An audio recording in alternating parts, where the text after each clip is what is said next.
kasusnya di kita ya, di Indonesia. Cuma saya belum dapat kabar apakah diotopsi atau tidak ya kasusnya.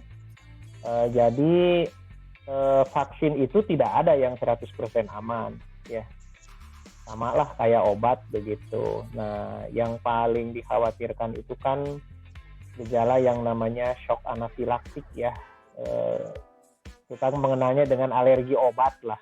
Kita mengenalnya dengan alergi obat. Jadi minum obat, tiba-tiba ada kerusakan di seluruh badan karena badannya alergi terhadap zat tertentu di dalam vaksin tersebut atau di dalam obat ya.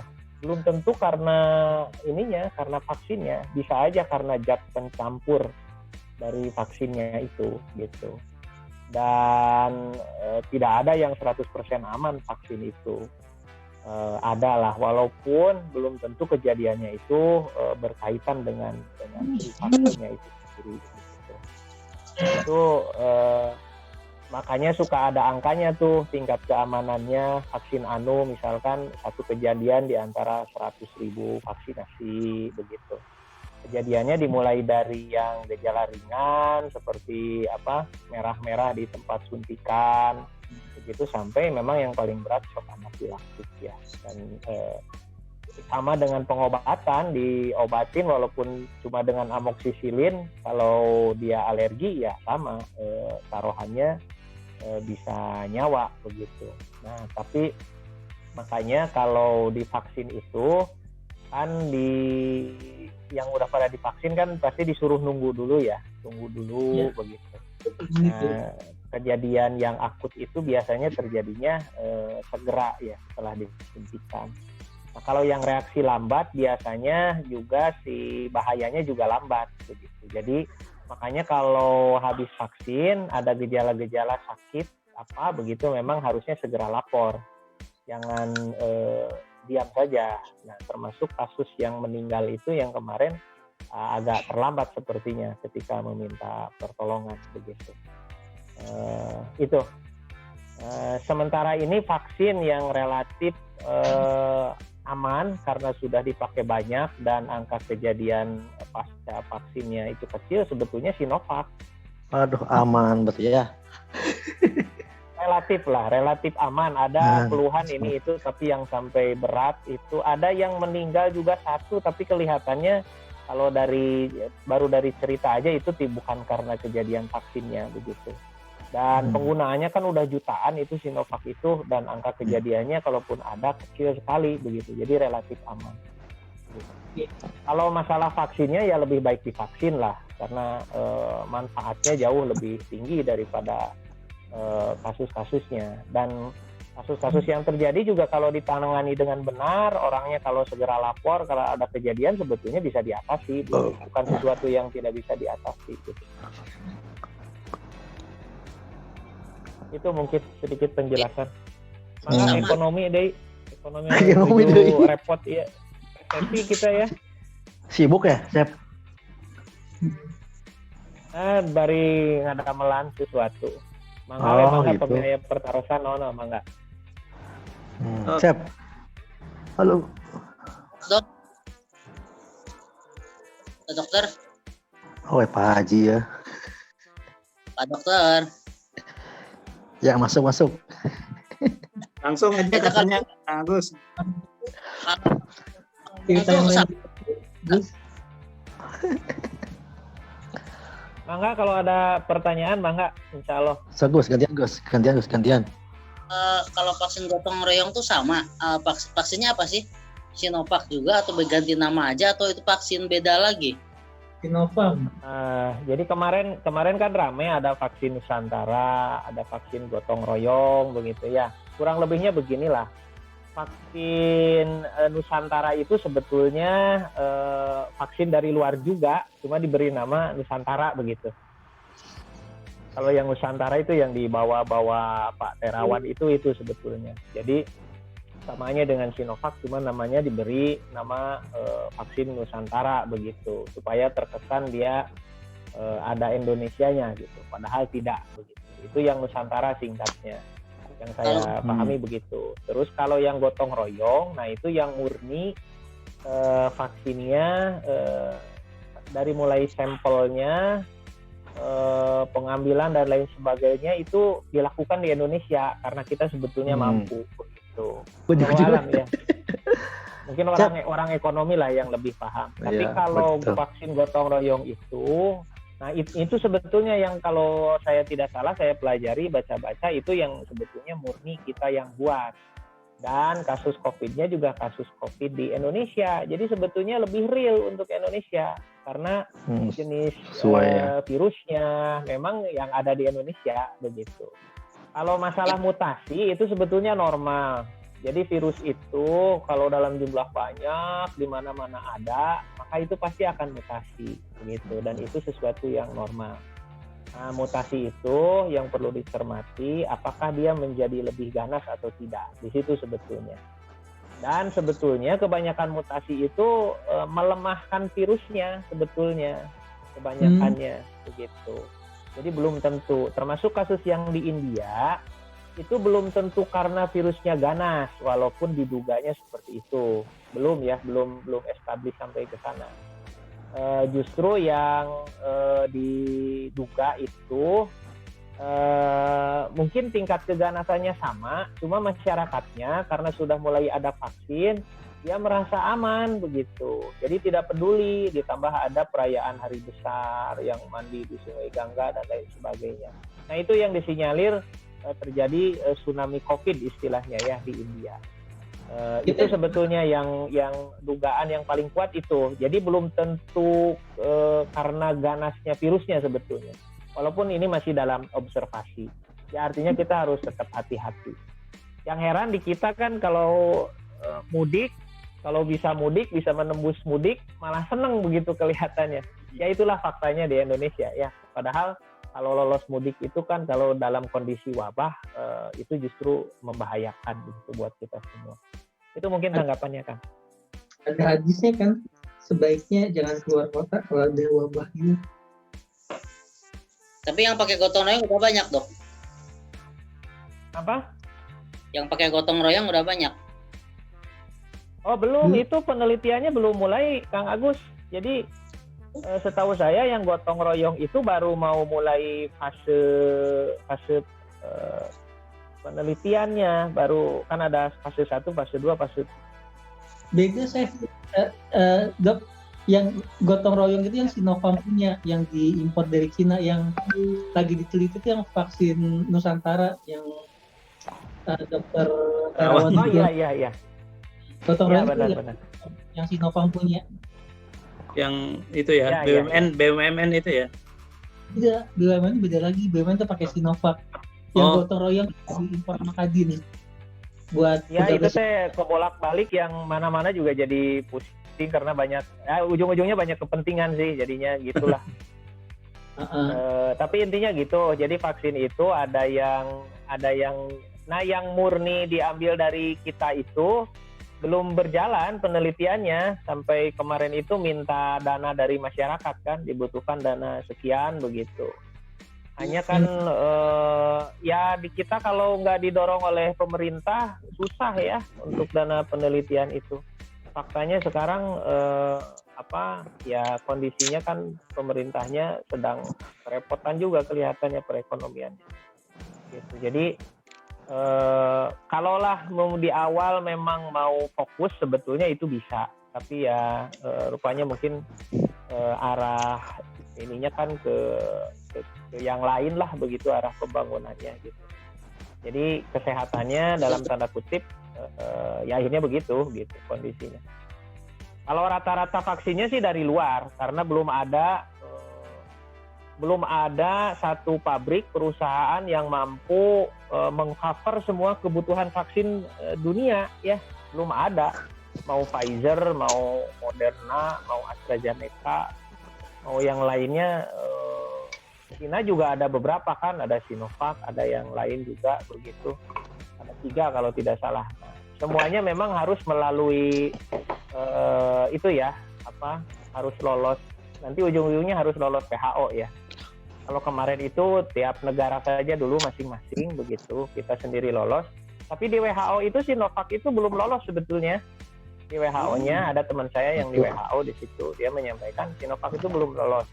Sehingga memang Arab Saudi menolak tuh kalau berhaji atau datang ke sana itu vaksinnya vaksin Sinovac begitu, karena memang oleh PBB juga belum di approve lah istilahnya, belum approval dari WHO belum begitu. Jadi memang banyak lah, tapi walaupun nanti diduga akan di approve juga sebetulnya, cuma sedang dipelajari dokumen-dokumennya. Jadi ada beberapa dokumen yang masih dianggap bermasalah tuh Sinovac itu. Jadi mengajukan sudah, ada beberapa dokumen ya mungkin dokumentasinya yang kurang atau apa. Tapi kelihatannya secara prinsip umum sih nanti akan lolos juga, akan approve juga begitu. Jadi poin pentingnya sekarang kita memang sedang rebutan vaksin ya. Kalau Israel dia duluan tuh sudah 80% kalau tidak salah, hampir semua penduduknya udah divaksin. Makanya mereka tenang begitu. Nggak pakai masker, nggak apa begitu. Israel ya. Nah itu sebetulnya dari sisi itu diskriminasi ya. Orang lain baru dapat. Indonesia itu di angka 12% sekarang kalau tidak salah. Jadi masih kecil ya. Mungkin nanti yang nyusul akan banyak ya. Australia mana gitu itu juga sudah nggak pakai masker semua katanya. Australia Barat apa ya? Nah, karena sudah kalau di besar itunya. Ya. Kalau yang sekarang nampak bagus itu yang Amerika, yang Moderna sebetulnya, dan sampai diumumkan untuk tidak perlu pakai masker lagi begitu orang yang sudah vaksin, walaupun masih ditentang sama petugas-petugas kesehatan di sana karena tidak ada jaminan begitu. Itulah. Jadi ada trial and error-nya juga. Jadi dari sisi penelitian itu perlu tuh untuk buka masker. Apakah benar setelah divaksin orang itu tidak kena oleh COVID begitu, disengaja dipaparin begitu dengan cara tidak pakai masker. Jadi dari sisi penelitian sebetulnya itu butuh begitu. Tapi di sisi lain kan itu mengundang resiko begitu. Nah jadi main-mainnya di situlah ya begitulah dunia vaksin dan lain sebagainya. Tapi poin pentingnya adalah kalau ada kesempatan divaksin saja. Tapi tentunya kalau ada gejala apa-apa diperhatikan gitu, jangan tidak alert lah kalau ada gejala apa gitu, supaya bisa cepat ditangani. Kalau cepat ditangani kan insya Allah ya semuanya. Itu mungkin poin pentingnya. Cep. Halo. Cep. Ya kayaknya langsung. Kenapa vaksinnya hanya 2 kali? Nggak 3 kali, 4 kali? Kenapa sih 2 kali maksimal? Bisa, boleh. Nanti juga diulang kalau COVID-nya masih terus diulang. Kalau ada kesempatan vaksin ketiga, vaksin keempat dengan jenis vaksin yang berbeda itu silakan aja. Beberapa teman saya ada yang udah 3 kali itu, jadi ngambil sisa. Divaksin.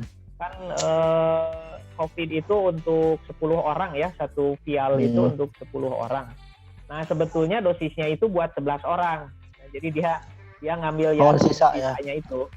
Oh itu mah nggak baru gitu. Jadi dia memanfaatkan, jadi tidak mengambil jatah orang, tapi dia pakai yang sisanya, yang cadangannya. Gitu. Karena pas dia cek titernya, dia udah 2 kali vaksin, ternyata titernya nggak naik begitu. Masih rendah, tidak cukup titer antibodinya. Nah, sehingga dia ingin divaksin lagi lah gitu. Nah, terus sama petugasnya setelah yang 10 orang itu masih ada sisa buat dia diambilkan, kemudian diinjeksikan. Dan setelah dicek lagi jadi naik, jadi di atas 250. Sekarang anjurannya malah bulan, bagaimana? Lebih pendek? Bulan kalau nggak salah. Oh lebih lama berarti ya? Jadi awalnya kan 2 minggu, awalnya 2 minggu, terus jadi 28 hari. Nah yang terbaru itu justru sekarang ada yang sekian bulan, jadi lebih efektif sekian bulan katanya. Ya. Gitu. Ya wajar lah karena masih baru, dalam tanda kutip masih dalam proses ya, belum establis betul. Jadi nanti belum keluar, dan mungkin masing-masing vaksin beda kapan waktu istilahnya booster ya. Vaksin kedua, ketiga, keempat, kelima itu istilahnya booster begitu. Nah, boosternya kapan? Nampaknya sementara ini arahnya itu harus lebih panjang begitu. Karena kalau terlalu cepat malah tidak terbentuk antibodinya. Bodinya ya. Oh gitu ya. Sip.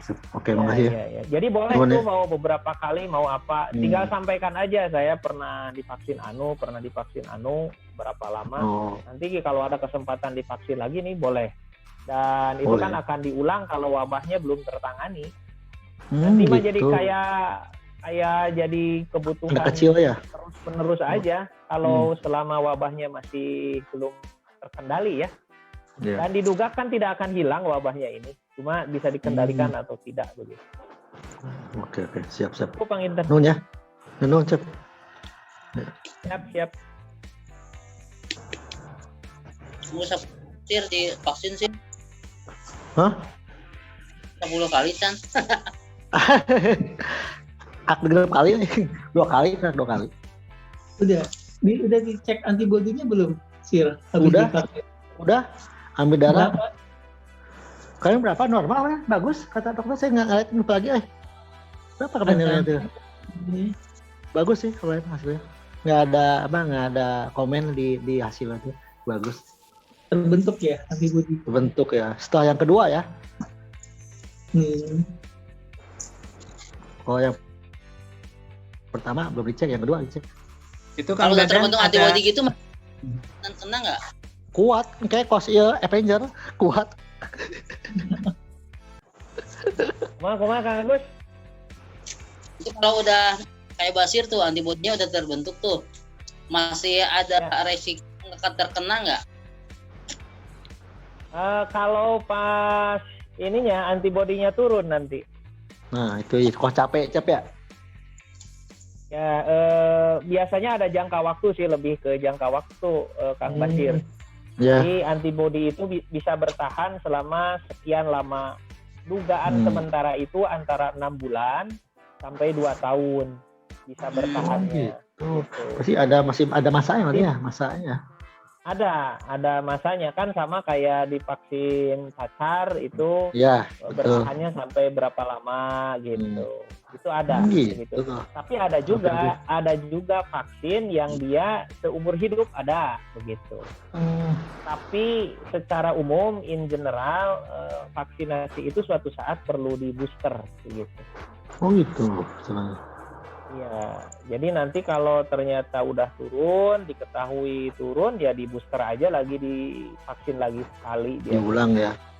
Naik lagi dia. Ya, tergantung situasi wabahnya. Iya. Tergantung situasi wabahnya. Kalau wabahnya masih belum terkendali ya terus itu dilakukan vaksinasi. Nah, mungkin nanti mah ke depannya wabahnya dilokalize, misalkan di daerah tertentu, nah disitulah yang ditanganinya tuh di situ begitu, termasuk vaksinasinya digencarkan di situ. Sama nanti berjalan seperti penyakit-penyakit yang lain, seperti vaksin-vaksin yang lain begitu kurang lebihnya mah. Jadi nanti ada tidak berarti nanti akan kuat terus, tidak, nanti akan ada fase-nya begitu kan. Istilahnya lupa kan, ada namanya sel memori, sel pengingat. Nah nanti lama-lama si selnya lupa juga gitu. Jadi sekarang dikasih musuh begitu, dikasih penanda musuh. Nah lama-lama dia lupa juga gitu. Atau mungkin tidak lupa, ada yang ingat tapi jumlahnya sedikit gitu antibodinya. Jadi tidak cukup untuk melawan si virusnya begitu. Itu kurang lebih. Ya. Kang Ojo barangkali mau tanya terakhir, tadi ada insert ada sudah bergabung Prof Dian. Kang Ojo. Mohon Kang Opan sadayana minal aidin wal faidin heula. Sama Jo. Iya. Opan, Kang Indra, Kang Andre, Kang Andri, Kang Agus, Prof Dian, Dr. Cepi ya. Iya. Mohon maaf semuanya, Kang Basir. Ya. Sadaya mohon minal aidin wal faidin, maaf lahir batin. Iya, Kang Ojo sama-sama, mohon maaf lahir batin. Sudah sehat Kang Ojo ya sekarang ya? Alhamdulillah sehat, insya Allah lah. Iya. Nggak ada ini bekas ini yang terasa Kang Ojo? Beberapa yang kena COVID ada? tos pulih lah sigana mah aya deh bener. kamari mah masih gampil capek, gampil ieu tapi ayeuna mah normal asana mah. Ya, amin. Alhamdulillah. Semoga seterusnya lah. Iya.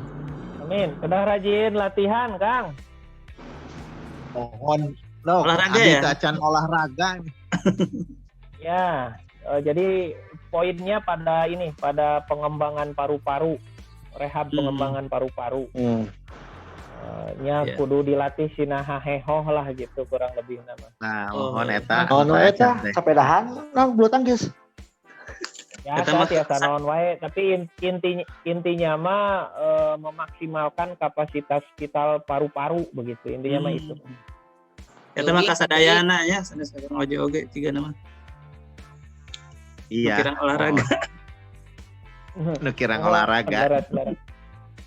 Utamina nu yang pernah kena karena kan dikhawatirkan hampir semua yang pernah kena dan pernah sampai dirawat itu ada gejala sequelae istilahnya, ada gejala sisa lah.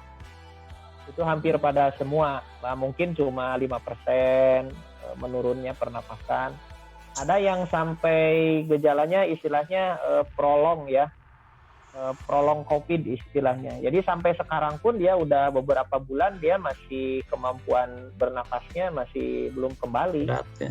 Ada teman saya juga ada yang dulu sepedahan itu keluar kota udah biasa, setelah kena COVID itu baru 3 kilo saja udah nggak kuat katanya. Sampai sekarang itu padahal kenanya udah lama. Nah nanti itu salah satu jadi teman saya juga yang lain dokter juga yang kena itu memang agak dipaksakan, latihannya dipaksakan, jadi paru-parunya dipaksa sehingga ketika ini alhamdulillah katanya sekarang udah dia tidak lagi merasa udah lelah lagi begitu. Iya. Boleh nanya dok? Mangga. Aduh, ngapain? Saya sekedap nanti ini terakhir kali ya terkait topik ini COVID. Ini kita ada bergabung Prof Dian juga. Ya, pertanyaan nanti terakhir lah. Alhamdulillah. Prof Dian insya Allah Asik. akan ini juga sharing terkait kripto. Sekarang mungkin topik kedua berikutnya supaya kita move on sedikit dari Meleknya siap. Ya. So Kang Andri terakhir. Enggak sih mungkin Assalamualaikum warahmatullahi wabarakatuh. Saya mungkin mohon maaf berbatin ke Kang Sopan, Kang Indra, Kang Andre, Prof Dian, Kang Agus, Kang Dadan, Kang Dr. Cepi sama Kang Yani ya. Enggak, saya cuma ingin nanya aja sih dok. Artinya kan ya saya kan aktivitas banyak di luar. Cuma saya nggak tahu apakah saya pernah kena COVID atau enggak. Kira-kira ada hal-hal yang bisa dirasakan nggak oleh kita, artinya bahwa oh ya saya pernah kayaknya kalau orang bilang sih OTG atau mungkin pernah kena COVID sehingga tapi tidak pernah cek atau gimana gitu kan. Mungkin dulu pernah sakit juga tapi ya nggak pernah nggak pernah dicek juga gitu, nggak pernah di swab atau gimana. Tapi selama antigen sih selalu negatif. Artinya ada tanda-tanda atau ciri nggak sih dok kira-kira yang dirasakan oleh si seseorang yang pernah mengalami kena COVID atau enggak gitu? Ya, sebetulnya teori epidemiologinya itu 80% orang yang positif COVID itu tidak bergejala, Kang Andri. Jadi saya, Kang Andri, orang-orang yang ada di sini, ini semua mungkin saja sebetulnya positif COVID, tapi sama sekali tidak bergejala, begitu. Sebetulnya kebanyakan orang itu seperti itu. Ya, sampai 80% angkanya disebut. Makanya bahayanya itu di situ ya. Nah, yang jadi berat itu sebetulnya cuma 5%, 3-5%. Di negara-negara tertentu sampai 8%, sampai 6% lah ya. Tapi rata-ratanya 3-5%. Nah, itu yang jadi berat yang harus sampai dirawat di rumah sakit. Kayak Kang Ojo begitu. Dan yang lain-lainnya, teman-teman yang lain gitu. Nah, rata-ratanya itu sebetulnya yang 15%-nya itu sebetulnya gejala ringan, tidak perlu sampai dirawat. Nah, Gejala paling umum yang ringan itu tadi, kalau yang tidak bergejala mah ya kayak kita aja, kayak orang sehat begitu. Nah, kalau yang gejala ringan itu kurang lebihnya seperti sakit flu, seperti sakit batuk pilek begitu. Kadang ada yang cuma demam aja, cuma sebentar begitu. Ada yang demam tinggi, ada yang sampai batuk, ada yang sampai pilek. Nah, hanya ada gejala yang bisa dikatakan tidak khas juga sebetulnya. Itu adalah kehilangan penciuman sama rasa pengecap. Ya, jadi ada saraf sensorik yang terganggu. Nah, itu yang dianggap dalam tanda kutip sebetulnya tidak khas ya, karena pada penyakit yang lain juga ada.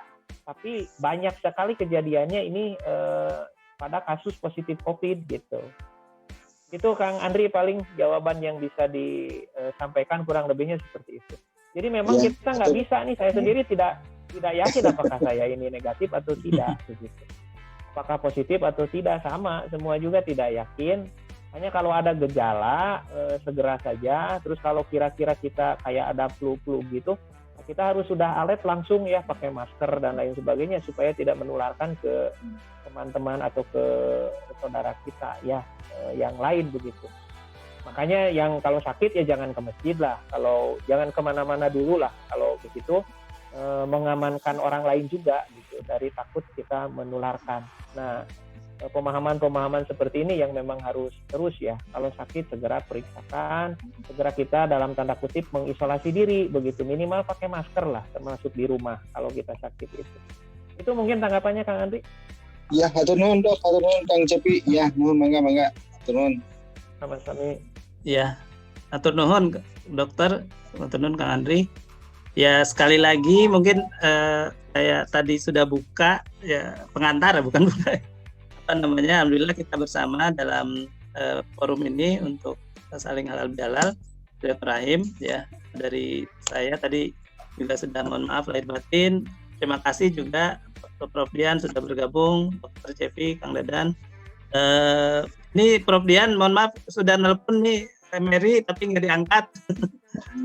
Sri nggak diangkat nih yang ibu-ibunya, jadi belum ada yang bisa gabung. Jadi masih bapak-bapak semua ya, Prof Dian. Mudah-mudahan di lain kesempatan kita ada waktu lagi halal bihalal kedua ya Kang Andri ya. Nah, ini kesempatan. Siap Kang Sopan, katilu kaopat guys, siap lah. Tiap bulan halal bihalal ya lah. Ya, jadi supaya terus ada manfaatnya setelah pertemuan silaturahim kita pertama dulu membahas COVID ya, dan masih berlanjut sekarang. Nah, pada kesempatan kedua ini ya alhamdulillah atas perkenan Prof Dian ini bisa akan memaparkan ya, supaya kita tidak hanya silaturahim halal bihalal tapi juga ada pengetahuan tambahan ya, kita saling sharing, akan menyampaikan terkait dengan kripto nih, cryptocurrency. Setahu saya ini lagi populer, ini saya bolak-balik ditawarin di grup itu ya, ada lagi dimasukin lagi, udah keluar dimasukin lagi, dan kayaknya kok rame banget, nggak tahu apa namanya, fiktif saja, pada pura-pura semua, sebetulnya orang-orang yang beda-beda atau memang karena memang sangat menarik buat orang-orang lain gitu ya, sehingga begitu gencar mencari ini yang baru. Nah, Prof Dian ini ternyata dikenal banyak, ada video ininya YouTube-nya Prof Dian ya, terkait kripto itu. Teman saya yang dosen ada yang ini menyampaikan nih Prof Dian bagus paparannya tentang kripto. Terus saya malah nggak tahu. Berarti mudah-mudahan apa yang sudah disampaikan di di paparan di tempat lain mungkin bisa di-share juga di sini. Demikian mungkin pengantar Prof Dian, mangga waktu dan tempat dipersilakan. Ya bebas lah. Kata Kang Andri kan sudah siap sampai lembur ya. Mangga Prof. Ya, terima kasih. Assalamualaikum warahmatullahi wabarakatuh. Waalaikumsalam warahmatullahi wabarakatuh. Saya kok nggak nyaman ya dipanggil prof begitu, biasa aja. Ya panggil kita Dian manggil lah. ya Dian aja gitu, benar nggak? Uni aja ya nih. Uni lah. Nah, ya kayak Kang Dadan, Kang Indra. Kalau saya manggil Uni Dian ya boleh lah. Itu tuh Biasa di kampus, Prof. Biasa di kampus. ya kalau di kampus sih, kampus pun juga kadang-kadang kalau sidang aja, kalau nggak ngapain iya. gitu. Siap, Saya tuh siap. mau pengen awet muda kalau udah gitu tuh kayak orang tua aja. Ke Siap Uni, sekolah. siap. Siap, Uni. Atur nuhun. Oke, Siap, lanjut. jadi kita di sini ngobrol-ngobrol dulu lah mengenai kripto ya. Maksudnya artinya orang banyak menawarkan sekarang segala macam bahwa itu kan katanya mampu membuat mata uang baru lah, mata uang digital yang bisa menggantikan mata uang dolar, rupiah dan sebagainya gitu. Tapi bagaimanapun kripto itu membutuhkan ekosistem. Nah, dia harus banyak besar sehingga di mana supply-nya bisa balance lah. Mungkin tadi banyak sekali yang berusaha mengajak. Kalau orang banyak membeli, berarti demand-nya tinggi kan? Demand-nya tinggi, supply-nya segitu-segitu aja gitu. Kalau hanya untuk Bitcoin, karena baru dia maksimum 21 juta, sekarang baru 18,7 juta gitu. Nah, berarti ada permintaan kalau banyak yang kepengen beli, permintaannya tinggi, harganya mahal, dan orang yang sudah investasi besar di teknologi itu, nanti saya lihat nih video-videonya ya, video pabriknya di Iceland gitu. Nah, itu baru bisa dapat keuntungan gitu. Nah, sementara dia harus menjaga harga ini di mana supply-nya supaya seimbang. Nah, kemudian kalau makanya diajak banyak-banyak orang itu supaya begitu. Tidak hanya Bitcoin, udah ada 2.000-an lebih mungkin jenis-jenis lain dibikin orang dengan format yang sama gitu. Namanya beda-beda, Ethereum, Dogecoin, macam-macam lah. Nah, kita tidak tahu secara detail seberapa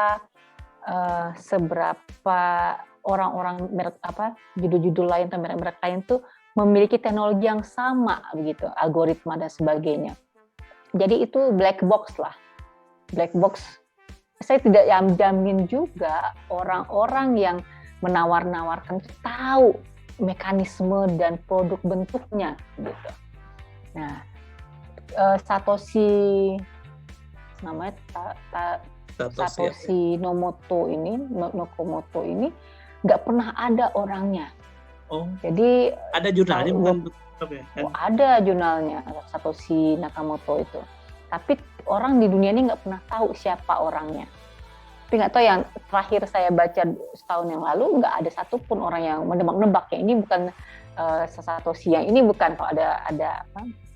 Nah, jadi itu adalah inovasi dimulai dari game. Jadi saat orang main game itu butuh koin-koin kan.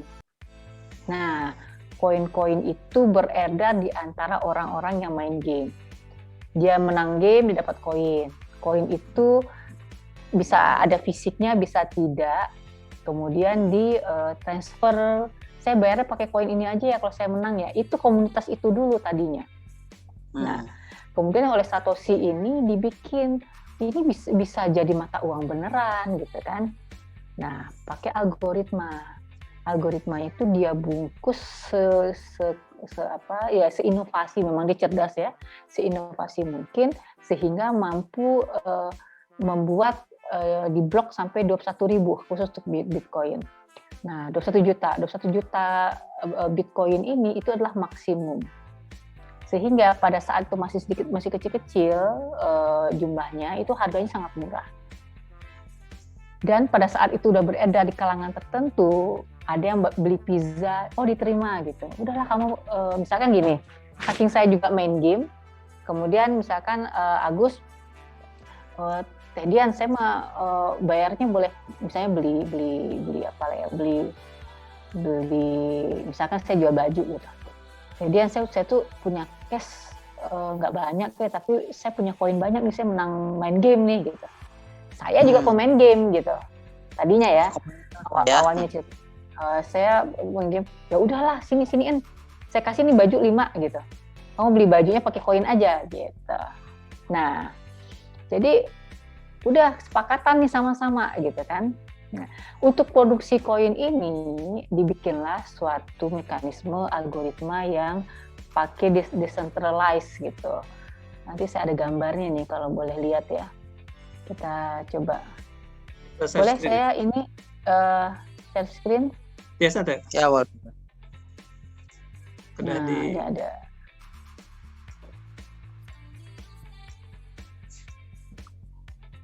Kita coba dulu. Biasa ada Uni. Apa dibikin host tentunya? Oh ya, buat saya host dulu biasanya. Oh. Ini punya siapa ininya Zoom-nya? Saya. Unlimited. Unlimited. Tapi Okay, ini hostnya nggak bisa. nggak apa-apa. Ya. Ya, sip. Nah, ini kurang lebih seperti inilah. Nah, sebentar. Saya kecilin dulu. Nah, jadi kurang lebih gambarnya seperti ini. Ada orang yang merequest untuk transaksi. Nah, jadi dia ingin membeli sesuatu begitu. Ini adalah yang kedua ini request transaksi itu di broadcast di P2P network gitu. Nah, dalam suatu persamaan komputer yang sangat complicated lah. Kemudian kalau Anda punya 5, Anda misalkan beli 7, Anda pikir yang lain nggak tahu, itu nggak mungkin. Karena setiap orang itu punya kode. Jadi kalau saat dia memiliki 5 Bitcoin, misalkan, kemudian dia habiskan 5-5-nya, baru networking itu validasi oke.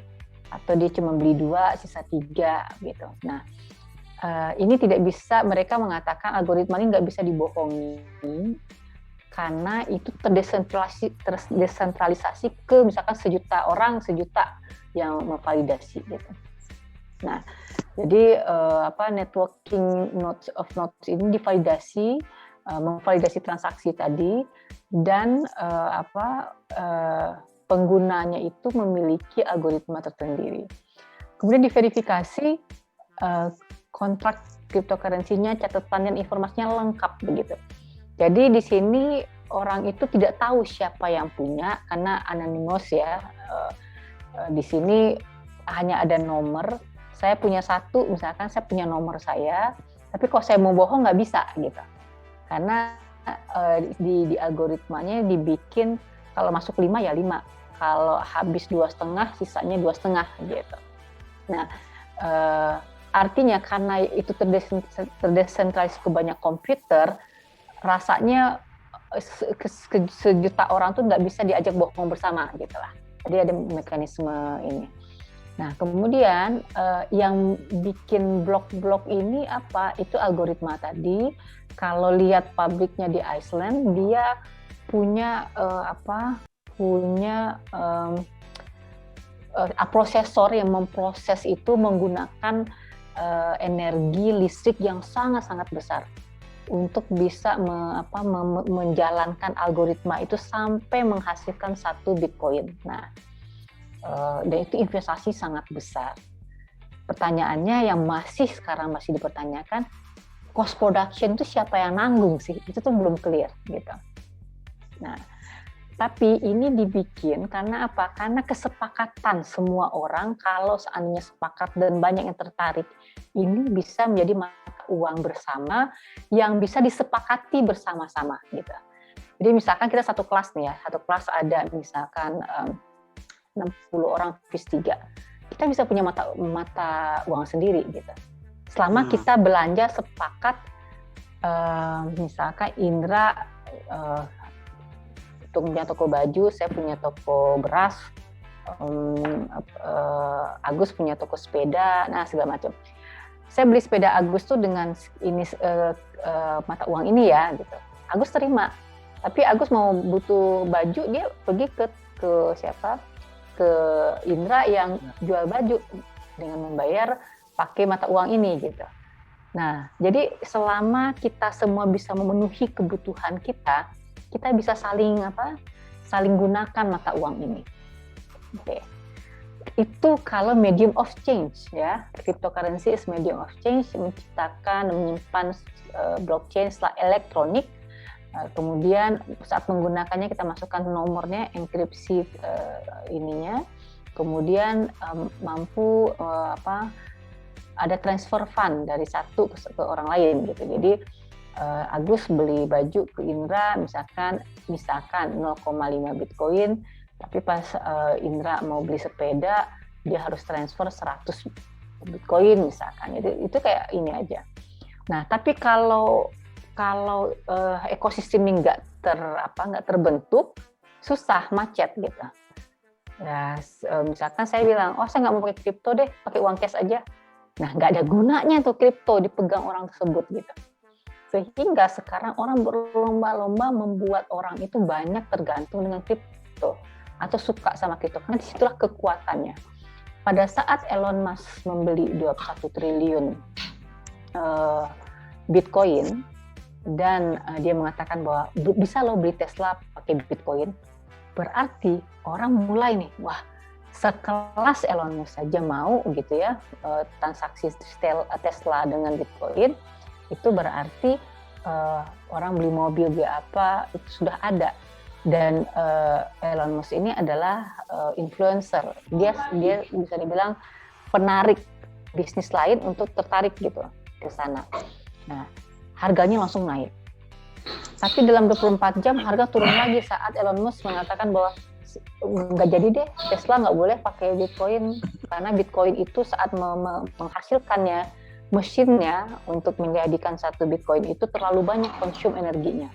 Nanti saya kasih link videonya bagaimana Iceland itu punya pabrik sangat besar di mana dalamnya itu adalah prosesor-prosesor yang sangat besar. Satu lempeng prosesor aja harganya itu 1.000 apa 5.000 US dollar gitu. Ini ada jutaan prosesor. Nah, jadi pertanyaannya, wah enak banget loh, kata saya, enak banget orang-orang itu bisa produce money gitu. Mau dia pakai algoritma atau apa ya, dia punya power untuk produce Bitcoin gitu. Kita nggak punya power apapun. Kita hanya bagian dari mereka yang ekosistem tadi yang ikut-ikutan gitu. Tapi kalau kita sama-sama nggak mau, itu nggak tercipta juga. Tapi kalau kita sama-sama setuju, itu bisa tercipta. Tetapi dunia ini berapa juta orang. Dan orang yang punya uang itu akan eksklusif sendiri nanti. Yang beli cryptocurrency seperti beli Bitcoin, Ethereum, segala macam. Mereka akan punya eksklusif sendiri selama mereka pembayarannya mereka antar pakai itu sih nggak masalah. Tapi untuk lebih keluar dari itu agak susah. Terus kemudian seperti ibu-ibu, ada videonya ya, video mengenai orang Belanda pas anaknya menawarkan cryptocurrency, terus ibu itu sederhana bertanya, oke, saya kalau mau beli pizza bisa nggak? Waduh, susah nih. Kembaliannya boleh nggak saya minta? Nggak bisa juga gitu kan, kembaliannya gitu. Semua tidak fisik, semua pakai digital. Artinya kemarin 5, sekarang saya pakai 2, tinggal 3. 3 itu ya secara digital gitu. Kalau fisiknya Bitcoin itu dibagi-bagi kecil-kecil, nggak ada recehannya gitu. Nggak ada nggak ada recehannya, sehingga hal kecil-kecil seperti ini sederhananya memang belum memenuhi syarat sebagai alat untuk alat tukar gitu yang resmi. Dan pemerintah pun belum membolehkan, hampir setiap negara belum membolehkan, malah warning karena ini digunakan untuk cryptocurrency ini karena anonymous ya, nggak ada namanya. Orang untuk mau judi, mau lempar money laundering ke dalam ini nggak ada yang tahu. Jurisdiction, peraturan manapun nggak bisa mencapai orang itu. Kalau misalnya di Indonesia itu ada PPATK gitu ya buat ngecek uang orang ini berapa substansinya, itu tuh nggak akan mungkin gitu. Sehingga Bitcoin ini dijaga sedemikian rupa atau cryptocurrency supaya orang-orang tertentu bisa money launderingkan uangnya, dan itu tidak akan terlacak. Nah, itu negatifnya. Selain itu juga untuk orang-orang tertentu untuk melakukan spekulasi. Nah, orang-orang yang punya Bitcoin yang sekian lama, berapa puluh tahun yang lalu, saat harga sangat tinggi, mereka udah sangat jadi jutawan lah. Bisa dibilang kayak yang Jewish dulu yang pertama kali membuat bank itu. Nah, itu bisa sekarang ini dengan cryptocurrency akan muncul orang-orang kaya baru yang menguasai mata uang gitu. Nah, mereka ingin mengulang lagi sejarah sekian ratus tahun yang lalu saat mulai uang emas ganti ke uang rupiah atau uang kartal yang fisik ya, kertas gitu. Nah, kertas itu kan bayangin ya, dulu orang kalau buang emas berat kan, kemudian ditampung di bank, dikasih, oke deh saya kasih uang kamu sebagai bukti kamu nyimpan emas di saya gitu. Jadi dikasih cari kertas bahwa uang ini nilainya emas yang kamu simpen di berangkas adalah misalkan 1 juta.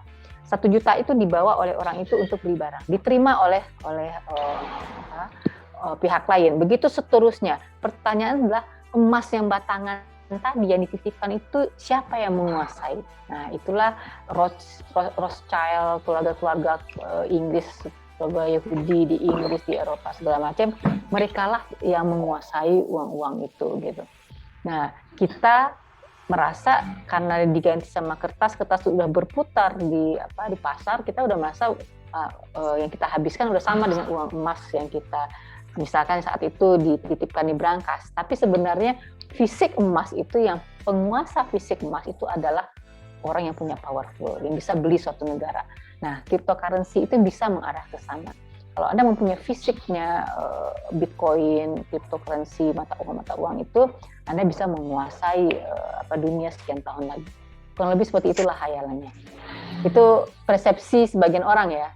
Tapi kalau orang yang pro cryptocurrency beda lagi kita. Mungkin itu saja sekilas. Nah, ini cryptocurrency yang lain banyak sekali nama-namanya. Ini blok-bloknya. Nah, detailnya itu sangat teknis. Dan di Indonesia dulu beberapa tahun lalu saya ikut seminarnya, orang Rusia yang banyak datang ke Indonesia. Jadi stand pameran itu misalkan ada 40, itu 80%-nya itu di backing oleh orang Rusia yang sangat paham algoritma currency. Orang Malaysia, Indonesia itu hanya penonton aja, hanya pengguna gitu. Bagi saya menyedihkan gitu. Artinya kita akan rely on Rusia ini dan beberapa orang di Amerika yang benar-benar menguasai algoritmanya. Nah, jadi kebayangkan mereka pabriknya kita, dia jual mata uang ke kita beli. Perasaan saya nggak rela gitu. Nah, kurang lebih seperti itu. Mungkin itu saja. Sekilas orang sopan. Apa? Ya, Bitcoin itu seperti apa? Kita punya status Bitcoin itu dalam bentuk apa gitu? Bisa dibukti. Saya nggak lihat ada fisik yang dipegang orang. Itu digitalize semua. Jadi kamu dikasih nomor ini. Nah, itu setelah saya ikut seminar itu banyak email ke saya. Dikasih saya itu Bitcoinnya 0, sekian Bitcoin, karena Bitcoin udah sangat mahal saat itu kan, 0,05 Bitcoin. Nah, hanya untuk membuat kita itu mulai menggunakan, memperdagangkan. Kalau punya kan mungkin kita beli lebih banyak. Kan Malaysia, dia punya nama apa? Anggaplah Deco Coin gitu ya. Dia bilang bahwa kalau ibu beli ini di Coin itu nilainya sekarang itu di seminar ini saya kasih cuma 17 juta katanya. Jadi satu keping atau apalah namanya itu 17 juta. Uang yang dimasukkan sini dikemanakan, saya bilang. Kami invest ke supermarket. Nah, dia promosi itu supermarket, isinya apa segala macam. Dia bikin sektor realnya.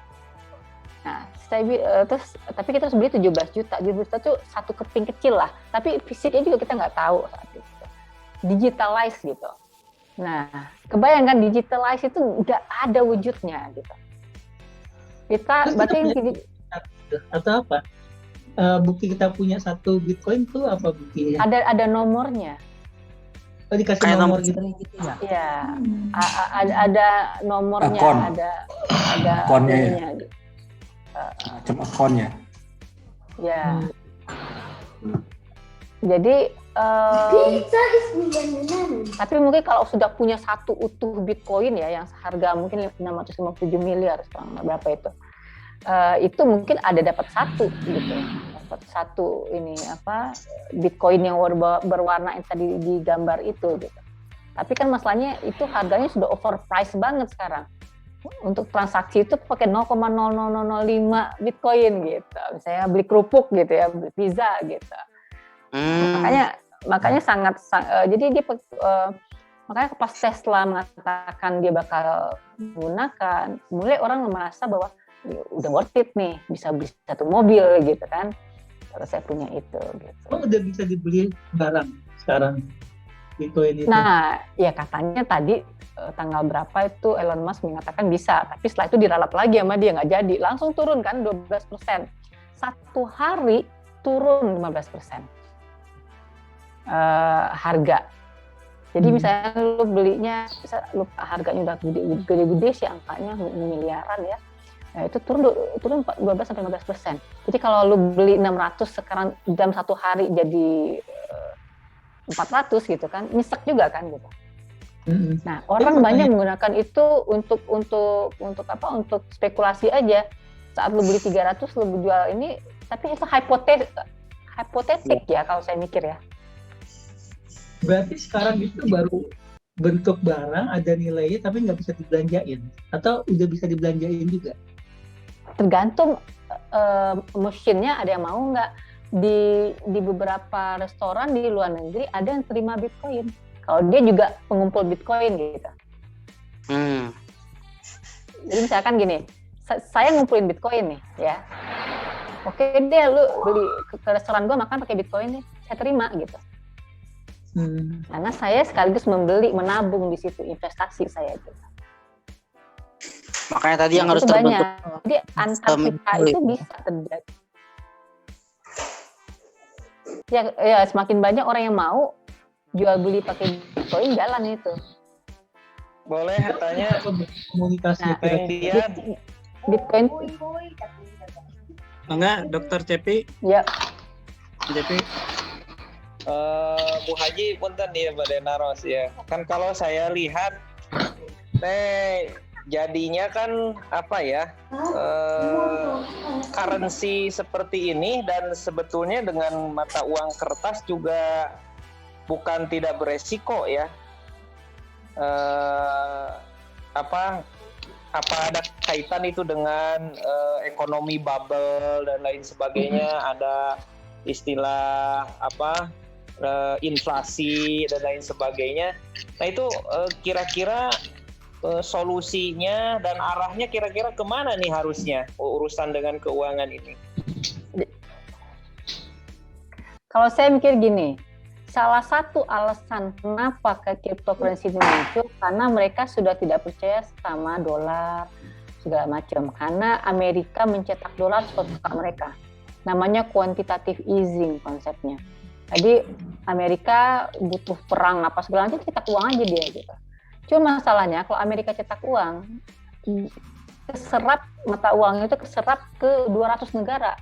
Karena hampir semua negara punya cadangan devisa dalam US dollar gitu. Jadi misalkan lu ngebuang kan kalau teorinya kalau kita mencetak uang berarti supply uang di dunia ini besar ya kan. Nilai uang itu turun kan. Ya kan? Karena supply-nya besar, permintaannya segitu-segitu aja. Artinya apa? Nilai dolar itu turun. Tapi dolar nggak turun saat dia ciptakan banyak. Karena apa? Karena terserapnya itu ke berbagai macam negara. Hampir semua kita bayar pakai apa sih? Pakai dolar kan? Utang luar negeri semua. Itulah hegemoninya Amerika seluruh dunia. Nah, itu dibenci orang gitu. Kesel mereka, tapi itulah kekuatan negaranya gitu. Sama juga rupiah ini udah nggak ada harganya. Dulu dengan uang 58 juta kita beli dapat Kijang baru 58 juta, aku masih ingat dulu tuh omku beli 58 juta mobil Kijang tahun 90-an. Sekarang mobil Kijang Innova yang sama itu 300 juta misalkan, 58 dan 300 berapa tahun, itu kan sama dengan inflasi yang Vivi bilang tadi. Nah, Venezuela lebih gila lagi, bawa uangnya itu belanja kerupuknya di cenolnya itu panjang gitu. Itu udah fail state gitu, negara yang gagal gitu. Jadi cryptocurrency itu adalah melawan itu. Nah, mereka nggak percaya sama pemerintah, mereka bikin sendiri. Oke, setuju gitu. Tapi butuh waktu yang lama untuk bisa membuat kesepakatan ini jadi menggantikan mata uang gitu. Karena kedaulatan negara pun bermasalah kalau seandainya ada pihak lain yang uang gitu, ngerti nggak, orang swasta. Boleh gitu kan. potong. Sementara Amerika ini adalah negara yang sangat mengagungkan swasta. Jadi misalkan gini, halo. Nah, ini masalahnya panjang sekali ya. Ada unsur political ekonomi di sini. Maka pemerintah manapun di dunia ini sekarang belum ada yang mengakui cryptocurrency sebagai mata uang, ya kan? Kemudian menjadikannya sebagai komoditi saja, sama dengan emas. Artinya kalau mau beli silahkan, belinya itu seperti beli komoditi gitu. Di pasar komoditi, bukan? Ya, silakan. Nah, itu kan sama aja jadinya, pakai cryptocurrency, pakai dolar. Silakan, Dr. Cepi. Iya. Ada ini masuk nggak? Masuk. Ya, masuk. Ya. Kan sama aja itu nanti, maksudnya dengan Bitcoin atau juga dengan dengan keuangan yang sekarang berjalan itu kan bukan tidak bermasalah begitu. Ya. Nah, kira-kira solusi finalnya yang benar. dianggap sebagai, nah itu bagaimana begitu? Harusnya arahnya tuh kemana begitu? Kalau saya mikirnya gini ya, karena emas pun nggak cukup. Penguasa emas sekarang siapa? Amerika. Saya punya datanya nih. Kemarin saya pernah posting ya, sebentar di Instagram, bahwa yang memiliki emas pertama terbesar sekarang itu 8.000 ton itu Amerika. Kedua itu Jerman. Jerman itu beli emas banyak saat krisis 2008 dan 1998. Jerman beli emas dari mana-mana, tapi itu masih peringkat kedua. Ketiga itu Cina. Artinya kalau kita mau main ke emas, ya yang berkuasa ya orang yang punya emas banyak gitu. Kenapa Freeport di Indonesia itu kalau ada masalah itu turun tangan itu adalah Amerika satu gitu ya. Jadi kalau masalah Freeport itu bukan level menteri yang turun ke Indonesia. Yang turun tuh Obama langsung kalau ada masalah dengan Freeport. Jadi mereka sudah secara sistematis mengambil emas-emas dan ini lainnya dan menghemat cadangan emas mereka di dalam negeri mereka. Sama juga dengan Inggris. Inggris itu menutup semua tambang-tambang mereka selama masih bisa menambang di negara orang dengan berbagai macam cara mereka lakukan. Commonwealth segala macam gitu. Jadi emas sih setuju, tapi masalahnya kita punya emas yang banyak apa tidak gitu. Mampu nggak emas menutupi ini kita apa? Yang ada adalah kalau kita individu-individu, kalau mau seperti Jerman, kalau sebagai negara, ada uang sedikit beliin emas. Ada uang sedikit beliin emas, begitu seterusnya. Silahkan, tapi ya kekuatan ini berapa gitu. Jadi sekarang ini kalau menurut saya, untuk bisa bertahan hidup itu adalah sektorial. Uang itu kalau ada jangan karena di Islam pun nggak boleh menabung banyak-banyak gitu. Jadi kalau ada ya beliin propertinya. Gunakan untuk sektorial, bisnisnya diperbesar. Punya toko, jadi 1 jadi 5. Kalau punya uang lagi jadi 6, jadi 7, jadi 8 misalkan. Dengan toko itu uang berputar di sana, multiplier efeknya banyak, orang yang bekerja juga banyak. Tapi tidak ada uang yang tersimpan. Karena uang yang tersimpan tadi jadi beban, ya kan? Inflasi akan turun. Jadi kalau saya secara pribadi, kalau kita balik ke konsep agama gitu ya, kita nggak terlalu worry mau pakai kartal kayak, mau pakai emas kayak, pakai apa gitu mereka. Kalau saya punya uang, saya paling emas saja saya perbanyak. Kalau saya merasa aman juga menyimpan emas. Nah, kenapa? Karena itu tadi penyimpan value yang paling besar. Tapi emas jangka pendek aja. Saya beli emas kemarin, akhir tahun kemarin, di angka 100 gram. 1 gram atau 100 gram? 1 gram itu 950.000. Sekarang emas 850. Rugi kan kita. Tapi ya tidak tiba-tiba kita punya emas terus untung juga, tergantung kapan kita belinya gitu. Saat kita beli 950, kita berpikir bahwa emasnya harganya akan naik terus gitu. Tapi pada kenyataannya tahun lalu saya beli 950, sekarang harga di 850 gitu, 850.000. Nah, artinya ya harga emas pun fluktuatif. Kalau mau emas itu untuk jangka panjang, mungkin 5 tahun lagi, 10 tahun lagi, itu juga kalau harga dolarnya juga turun naik, karena dolar tuh kadang-kadang sama emas itu kalau orang portofolio investasi itu kurang lebih searah positif mereka. Kalau dolar naik, emas naik gitu. Nah, baliknya kalau misalkan dolar naik itu rupiah turun gitu kan. Nah, kurang lebih seperti itu. Jadi ditanya seperti apa? Ya tentu kalau kita penguasa emas seperti Amerika ya boleh saja kita mau main-main ke emas, pakai dinar, dirham, dan sebagainya. Dirham pun silver kita punya nggak cadangannya gitu. Orang sudah diambilin semua sama Freeport bertahun-tahun gitu. Nah, jadi ya sulit, pilihannya tuh tidak ada yang satu pilihan terbaik dari yang lain gitu. Gimana kita menjaga rupiah, kalau punya emas, cadangan emas diperbanyak, kemudian cryptocurrency kalau tujuannya untuk kalau kita ngerti algoritmanya, tahu menguasai juga semua teknologinya, kalau mau jadi itu salah satu portofolio keuangan negara ya silahkan juga, selama ada komunitasnya gitu. Komunitasnya mau tukar-menukar, jual beli barang itu kayak barter aja kan, jual beli barang tapi pakai kripto gitu. Nah, tapi kalau kripto kita niatkan hanya untuk menunggu untung segala macam ya kasihan. Kita itu seperti ikan-ikan kecil dan ada ikan paus yang besar. Karena konsepnya kripto ini termasuk zero sum game. Zero sum game itu kita rugi, orang untung kita rugi gitu. Atau sebaliknya kita untung, orang rugi. Jadi zero sum game itu saat kita untung besar ada orang yang dirugikan. Gitu. Nah, kripto salah satu tipikalnya itu gitu. Boleh saya simpulkan, Budian? Ya. Jadi mungkin yang lebih baik itu tetap kita sebagai produsen ya apapun. Ya, benar. Apakah itu makanan, apakah itu kita berkebun, apakah kita punya sawah begitu, padi dan lain sebagainya. Ya, jadi uang mau dalam bentuk uang, mau dalam bentuk emas, atau mau dalam bentuk apapun, pada akhirnya kan dia itu akan digunakan untuk membeli kebutuhan-kebutuhan. Itu mungkin ya, Budia? Ya. Jadi paling aman, uang sama emas sama apa juga jangan simpan banyak-banyak, tapi diputarkan, diusahakan, artinya sesuai dengan konsep Islam sebetulnya kalau saya pahami. Mungkin begitu ya kesimpulan umumnya, Budia? Ya, itu kontemplasi saya bingung kalau mikirin kan dolar juga ada dolar rupiah segala macam juga ada kelemahannya gitu. Terus kalau ini tapi mungkin nature-nya adalah emang jangan menumpuk gitu.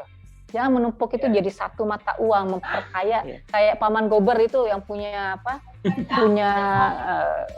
Gerincing. Apa namanya? Yang ya Paman Gober apa sih yang punya ini uang gitu kan. Pundi-pundi dolar.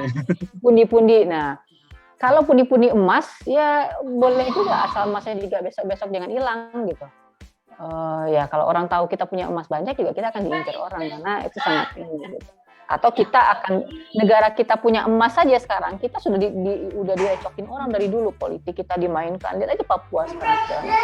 Jadi tidak tenang juga kalau kita punya emas secara individu, orang tahu.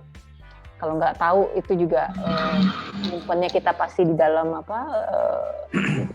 berangkas gitu ya, di bank atau apa. Nah kalau secara negara kita punya emas banyak, dari awal kita sudah politik itu sudah masuk ke Indonesia untuk ngerogotin, karena semua emas itu adalah sesuatu yang dicari orang yang langka seluruh dunia. Nah cara Jerman pun mendapatkan emasnya, memperbanyak emas 1989 itu cerdas sekali gitu. Kalau Amerika sudah sadar emas itu di segalanya gitu. Rothschild apa semua orang-orang Yahudi itu tahu sekali bagaimana kalau kepemilikan emas itu berarti memiliki dunia dan seisinya gitu. Ya makanya mereka simpan emas mereka baik-baik, pergi ke negara orang, cari emas hitam, cari emas yang berkilau, cari apa segala macam, mereka berusaha ambil gitu. Itulah kolonialisasinya sekian tahun yang lalu. Nah sekarang saat emas itu sudah tidak ada, mereka create mata uang yang bisa kripto dan sebagainya dengan kemampuan algoritma yang sangat-sangat tinggi. Itu kan barrier entry sendiri kan. Saat Indonesia tergagap-gagap dengan algoritma apa yang dibikin orang ini dan percaya saja, sama juga mungkin dengan vaksin ya, sama kita nggak tahu teknologinya, orang kasih apa aja kita makan kan gitu. Dan kita diatur kan harganya berapa segala macam. Itu masalah lu lebih pintar nggak daripada yang ini gitu. Yang pintar akan jajah orang yang bodoh gitu. Posisi kita di situ sekarang. Dikasih vaksin apa aja kalau kita butuh ya kita terima. Mau 50%, mau 30%, nah, mau apa aja lah. Jadi yang ngerinya adalah orang-orang anak muda terpengaruh untuk beli kripto karena dia harus akan dijaga mereka itu kripto mereka itu ada tuh supaya tercipta tadi pasar tadi. Tapi siapa orang yang beli kripto yang paling banyak dong gitu. Atau nanti lihat videonya deh, saat nonton video Iceland ini, pabriknya itu kita langsung mikir, ya Allah, ya mereka ingin bikin hegemoni baru karena produsen uang gitu. Produsen uang digital. Siapa yang nggak kepengen? Cina pengen, semua juga mungkin pengen. Budian artinya kalau kita apakah kripto, apakah dolar, apakah emas, mungkin kita secukupnya aja ya, kalaupun punya begitu, nggak usah. Artinya untuk kebutuhan yang sesuai ukuran kita aja. Jadi yang penting itu adalah kita berusaha sebagai produsen, kita berusaha meng-create pekerjaan begitu. Kita juga berusaha menyiapkan SDM untuk bertarung, artinya kreativitas dan segalanya begitu. Mungkin itu ya Budian kesimpulannya. Terima kasih. Ya, satu lagi kita harus masih memiliki tanah kita. Tanah itu ada hasil bumi yang kita bisa buat makan. Jadi orang akan punya harga diri. Kalau luar negeri itu nonton film apa yang si ini tuh. Bagaimana orang-orang itu menjaga dia memiliki tanah untuk bertani, tanah untuk menanam anggur, tanah ini. Karena tanah itu harga diri keluarga besar gitu.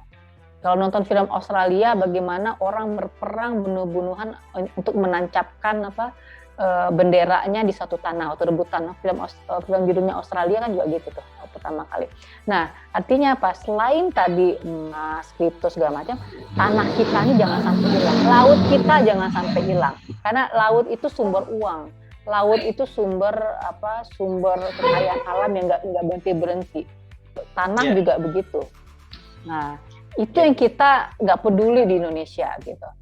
Orang datang mencuri benur apa semua, gila kan, luar biasa kan kekayaan kita diambil. Emas kita sudah hampir habis.